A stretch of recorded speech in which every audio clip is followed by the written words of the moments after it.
Omicida, che è un film fantastico di Marco Bellocchio, e possa scegliere se finalmente buscar paz morrendo.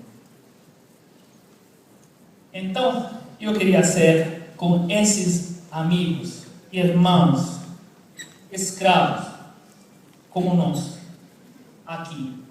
Levar, se possível, uma voz que não seja técnica, de um constitucionalista que investiga os problemas, as problemáticas, as dificuldades do direito, mas que, em primeiro lugar, sente que o direito é incapaz a mudar a sociedade. Sente que a vida nos mudou antes, muito tempo antes que nós conseguimos pensar e mudá-la. Ela nos mudou. É a nossa capacidade, a nossa cultura jurídica não conseguiu a nos defender. É a defender, entre outros, aqueles irmãos de escravidão que acabo de lembrar muito incompetentemente. Se tem uma coisa que hoje une os pesquisadores, os trabalhadores, os cientistas, os homens políticos, é que todos nós somos acomanados a uma condição geral de dependência. E não é, claro, a dependência de Fernando Henrique Cardoso. É uma dependência muito mais radical e verdadeira, que consiste em não poder escolher quando ter filhos, não poder escolher quando casar-se e com quem, não poder escolher se frequentar uma escola e qual, não poder escolher se tornar-se pesquisadores na universidade ou fazer, ou finir, acabar para ser opereiros, não? Em trabalho subestimado, subpago e preto. Uma qualquer das milhões de empresas clandestinas do mundo. Não poder escolher, não poder desejar o que fazer da vida, o que fazer das capacidades. Eu gostaria, mais do que falar de direitos, eu gostaria de falar de capacidades. Eu não tenho apenas direitos. Os meus direitos, os meus deveres são capacidades. Capacidades de sentir, capacidades de me engajar, capacidades de ter resultados na minha luta para mudar essas condições infames de vida, de trabalho, essas condições infames nas quais não podemos desejar de jeito livre, incondicionado, autônomo, independente, digno, íntegro. Qual dignidade pode ser acumulada a um trabalho que nasce depois de uma negociação entre forças tão iniguais como aquelas que dia a dia construem mercado capitalístico, integrado, pós-capitalístico, neoliberal, Estado social, mercado do bem-estar, até o mercado do bem-estar, o mercado da saúde, o mercado da CO2, do gás carbônico no mundo. Qual dignidade nisso? Eu não acredito, enquanto jurista, enquanto pesquisador, enquanto irmão desses homens e mulheres que sofrem, eu não acredito na negociação. O direito não é para negociar. Se tem um papel do direito, se tem um papel de uma Constituição, qualquer Constituição, é o único papel de ganhar toda a democracia possível, agora, nesse momento, não amanhã, agora, é toda a democracia possível. Como podemos explicar a um trabalhador, a um menino deles, que não, hoje não, mas amanhã a democracia vai se realizar para ti. Hoje estou para mim.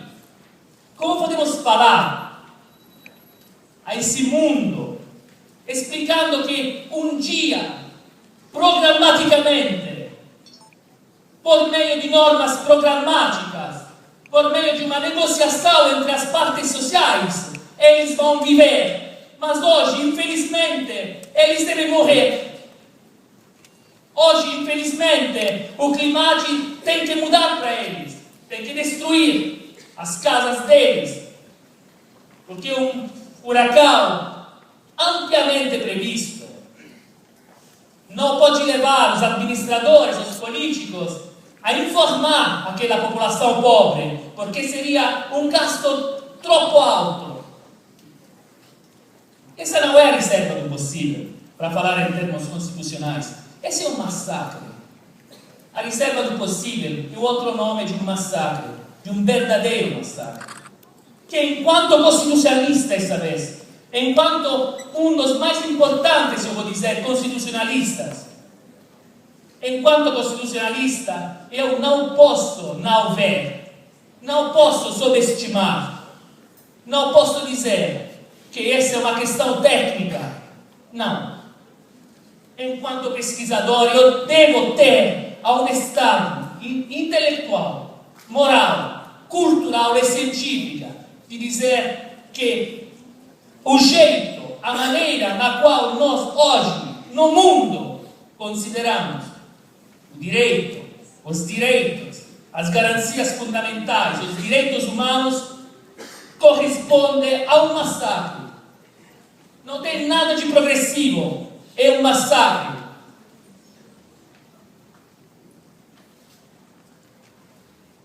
Eu queria dizer que se tem justiça social, não é uma justiça tendencial, não é uma justiça daqui a 20, 30 ou 40 anos. A maneira melhor para homenagear uma Constituição linda, como aquela brasileira, é que o homem formado na cultura constitucional da Constituição mais linda do mundo, que é aquela italiana, informa que não tem progressividade possível. Justiça, liberdade, democracia, ou são hoje, ou são a jamais, como diríamos em França, Paris. Para dizer nunca, qualquer jeito, de jeito nenhum.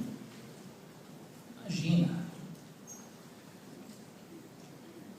Se tem justiça social, essa justiça social contempla aquela condição que um homem rejeitado pela Universidade Francesa, como Jacques Derrida, descreveu em termos de fantasmas, espectros, ghosts, espectro. A justiça social de hoje tem que se desintegrar, morrer, se verdadeiramente queremos uma justiça social para amanhã. Nós temos que desintegrar essas condições para fundar as condições de amanhã. E temos que fazer isso hoje, enquanto espectros, enquanto fantasmas. Jacques Derrida foi mal entendido falando de justiça social como relação, como herança entre gerações diferentes. Essa herança não é uma condição para amanhã. Essa herança é a nossa condição de hoje.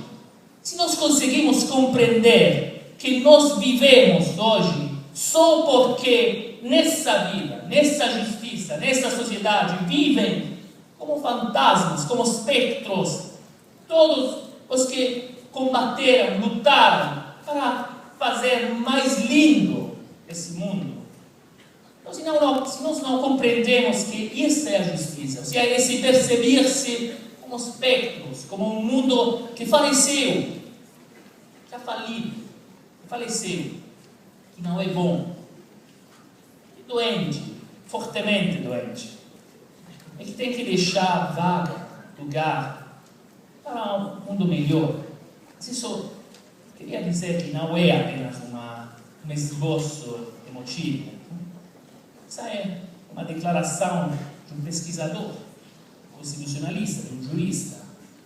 Porque não há jurista honesto intelectualmente que não pode considerar que o direito é ineficaz.